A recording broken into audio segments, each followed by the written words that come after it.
All India level पे पूरे museums में गर्माई तातिलों में समर में कुछ ना कुछ ऐसा प्रोग्राम करते हैं ताकि टूरिस्ट को अट्रैक्ट किया जाता है। तो वैसे ही जो है हमारे जो हैदराबाद में एक फेमस सालार जंग म्यूज़ियम है, इंडिया में एक नाम रखते हैं। यहाँ पर जो है निज़ाम एरा के कलेक्शंस और कई ऐसे चीज़ें हैं जो सारे हिंदुस्तान में नहीं बल्कि वर्ल्ड में आपको नहीं मिलते हैं। सालार जंग म्यूज़ियम का एक मुकाम है पूरे दुनिया में। तो इस साल भी जो है यहाँ पर एक आज़ादी का अमृत महोत्सव यानी 75 साल में आज़ादी में हिंदुस्तान में कौन कौन काम किए थे पूरे फ्रीडम फाइटर्स के एक एग्जीबिशन लगाई गई है। बड़े बड़े फ़ोटोज़ लगाकर उनकी क्या खिदमत थे, उनके क्या सेक्रीफाइसेस थे उसमें दिया गया है। बड़े हैरत की बात यह है कि आरएसएस के जो बानी हैं केबी हेडगेवर, उनकी एक 5 फीट की तस्वीर लगाई गई है और विनायक दामोदर सावरकर उनकी एक 5-7 फीट की तस्वीर लगाकर आरएसएस आइडियोलॉजी को लाकर जो है आज की हिस्ट्री को रीराइट किया जा रहा है। जबकि ये हकीकत है कि वीडी सावरकर जो सेलुलर जेल में रहते हुए उन्होंने एक मर्सी पिटीशन लिखा था कि मैं जो है अंग्रेज़ों के साथ काम करने के लिए तैयार हूँ, मुझे जो है यहाँ से रिहा किया जाए। तो तारीख भरी हुई है कि आरएसएस के जितने भी आइडियोलॉग्स थे, फाउंडर्स थे, मेंबर्स थे, तमाम लोग जो है अंग्रेज़ों के साथ काम किए। इनका जो है आज़ादी की तारीख से कोई ताल्लुक़ नहीं है इनका।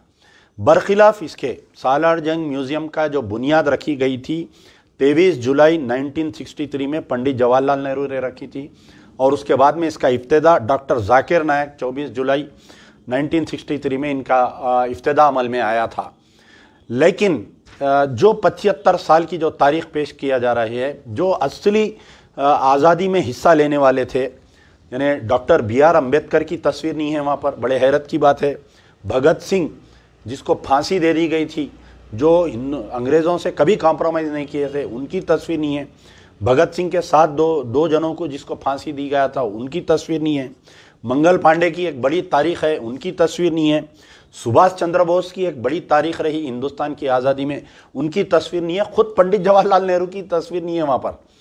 तो ऐसा महसूस हो रहा है कि जो सालार जंग म्यूज़ियम के जो क्यूरेटर है, जिसको इंचार्ज जो क्यूरेटर बोलते हैं, ये कहीं ना कहीं जो है आरएसएस की आइडियोलॉजी को ये हिंदुस्तान की आज़ादी पे थोपने की कोशिश कर रहे हैं और rewriting of the Indian history with RSS ideology. तो ये बड़ा ही ख़तरनाक जुर्म है। ये जो सालार जंग म्यूज़ियम के क्यूरेटर को क्रिमिनल केस में बुक करना चाहिए उनको। और ये तस्वीर मजलिस बचाओ तहरीक MBT की तरफ से हम मुतालबा करते हैं कि ये 2 तस्वीरों को फौरी सालार जंग म्यूज़ियम से निकाल दिया जाए और हकीकी जो हमारी आज़ादी के लिए जो लड़े, तख्ते सूली पर चढ़े, उनके आप तस्वीर को लाना चाहिए। जैसा ही सरमाई तातीलें आते हैं, समर हॉलीडेज़, तमाम हिंदुस्तान के जो म्यूज़ियम्स हैं वो लोग कुछ ना कुछ स्पेशल प्रोग्राम्स लगाते हैं ताकि टूरिस्ट को अट्रैक्ट किया जाए। ख़ास तौर पर जो चिल्ड्रंस रहते हैं उनके लिए कुछ ना कुछ स्पेशल प्रोग्राम्स लगाए जाते हैं। तो उसको फॉलो करते हुए सालार जंग म्यूज़ियम में भी हर साल कोई ना कोई प्रोग्राम किया जाता है समर हॉलीडेज़ के तहत। इस साल भी एक प्रोग्राम किया जा रहा है और उस प्रोग्राम में जो है एक प्रोग्राम रखा गया है जिसका नाम है आज़ादी का अमृत महोत्सव। तो सालार जंग म्यूज़ियम की जो है एक बहुत बड़ी तारीख़ है कि पूरी दुनिया में, सिर्फ नॉट इन साउथ इंडिया या हिंदुस्तान बल्कि पूरी दुनिया में ऐसे एंटिक्स जो मुगलिया दौर के, जो निज़ाम के एरा के जो चीज़ें सालार जंग म्यूज़ियम में और हिंदुस्तान की आज़ादी के कई ऐसे चीज़ें हैं जो प्रिजर्व करके रखा गए। कोई भी दुनिया के कोई भी आपको म्यूज़ियम में ऐसे आइटम्स नहीं मिलेंगे। करोड़्स ऑफ रुपीज़ के आइटम्स हैं वहाँ पर। तो सालार जंग म्यूज़ियम की थोड़ी तारीख़ में बतलाना चाहता हूँ कि 23 जुलाई 1963 को पंडित जवाहरलाल नेहरू ने इसकी संग बुनियाद रखी और इसका इफ्तिदा जो है डॉक्टर जाकिर हुसैन 24 जुलाई 1963 को इसका इफ्तिदा अमल में आया। बड़े अफसोस की बात है कि नाम है आज़ादी का अमृत महोत्सव और वहाँ पर जो फ़ोटोज़ लगाए जा रहे हैं कि आरएसएस के फाउंडर और आरएसएस के आइडियोलॉग केबी हेडगेवर की फ़ोटो वहाँ पर है। हिंदू महासभा के बानी वीडी सावरकर की वहाँ पर 5-5 फीट की 6-6 फीट की बड़ी तस्वीर लगा के इनको जो है फ्रीडम फाइटर्स में पेश किया जा रहा है। तो जबकि तारीख गवाह है कि ये वीडी सावरकर सेलुलर जेल में रहकर एक मर्सी पिटीशन डाला था वहाँ पर ब्रिटिशर्स के आगे कि मैं हिंदुस्तान की आज़ादी में कोई हिस्सा नहीं लूँगा, मुझे माफ़ कर दो बोलकर। तो और एक बड़ी यानी एक गहरी सोची समझी साजिश के तहत ये भगवा किरण किया जा रहा है, rewriting of the Indian history बोल सकते हैं आप। आरएसएस के कलम से जो है हिंदुस्तान की हिस्ट्री को लिखा जा रहा है। दूसरी चीज़ ये है कि जहाँ पर आप वीडी सावरकर की और आपके केबी हेडगेवर की तस्वीर लगा रहे हैं, वहाँ पर हकीकी जो हिंदुस्तान में जो पार्ट लिए, जैसा रानी झांसी बाई की वहाँ पर तस्वीर नहीं है। BR अम्बेडकर का एक बहुत बड़ा कारनामा है हिंदुस्तान की आज़ादी में और कॉन्स्टिट्यूशन को लिखने में। आपके भगत सिंह जो फांसी पे चढ़ गया था और भगत सिंह के साथ 2 लोगों को फांसी हुई थी, उनकी तस्वीर वहाँ पर सालार जंग म्यूजियम में नहीं है।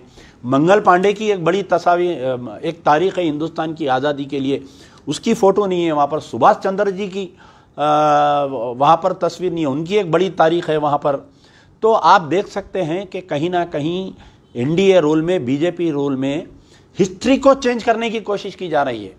RSS के भगोड़ों को, RSS वालों को ये बताकर पेश किया जा रहा है, जो कल तक अंग्रेज़ों के दलाल थे, जो अंग्रेज़ों के लिए काम करते थे, आज उनको जो है हिंदुस्तान की आज़ादी के लिए, तो जो शरीक सफ़र ना रहा मंजिल उसी को मिली जो शरीक सफ़र ना था, तो ये जुमला है।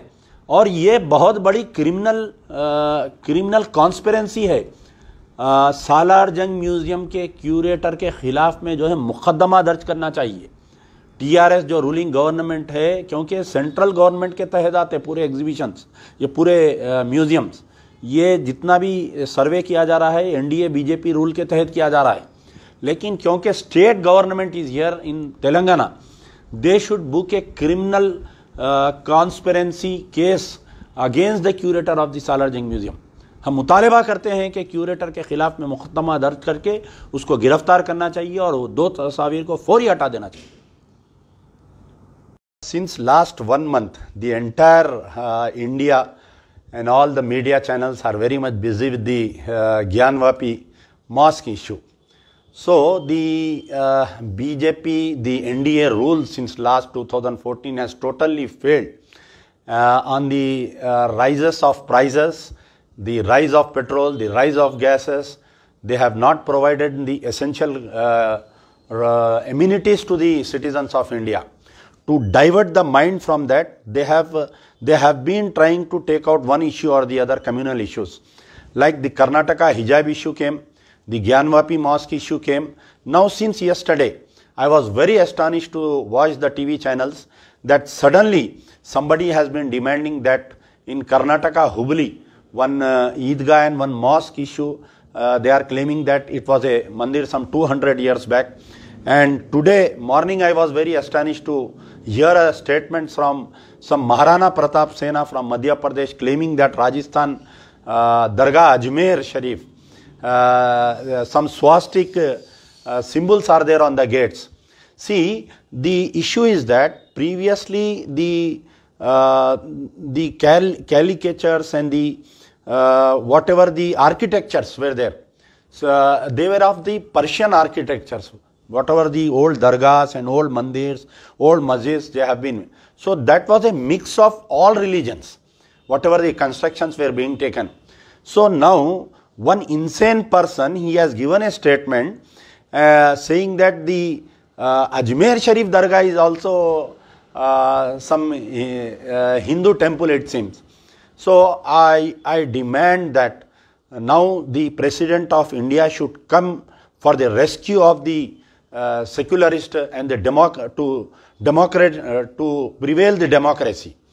And immediately the President of India should ban all such type of statements. The Chief Justice of Supreme Court should interfere in such things and not to polarize the issue. The BJP, the RSS and its all allies, keeping in mind the 2024 election, to divert the mind of the people, they are all creating such issues. The Azan issue have come up in Maharashtra, the hijab issue has come up in Karnataka, the Mandir Masjid issue has come up in Gyanvapi, Karnataka and different places, today in Ajmer. So where we are going? Where is India going? See, there are lot of works to be taken of, lot of developments. Still the COVID, what we have been facing since last 2 years, the lockdowns and COVIDs, the public is mentally so disturbed. The government, instead of providing them jobs, providing them basic amenities, the government is giving chance to such anti-social elements for creating these all things. On behalf of MMT, I strongly condemn the statements which are coming, and I demand that the President of India or the Chief Justice of Supreme Court should interfere, put up a ban for 2 years, 3 years on such type of all statements being given and aired. Whatever may be if anybody is having any evidences, they can go to the court. They can have the petition in the court. So, on behalf of MBT, again I demand that ban should be there on all such type of statements, and even the media should play very carefully such statements, because hurting someone's religious sentiments. Ajmer Dargah has followers all over the world. Today now an insane person is claiming, means they are hurting the sentiments of lakhs of followers, not only Muslims. There are many other religion people like Hindu, Sikhs, they visit Ajmer Sharif Dargah. So we should adhere by the principles of democracy and principles of secularism before giving any statements or claiming such things.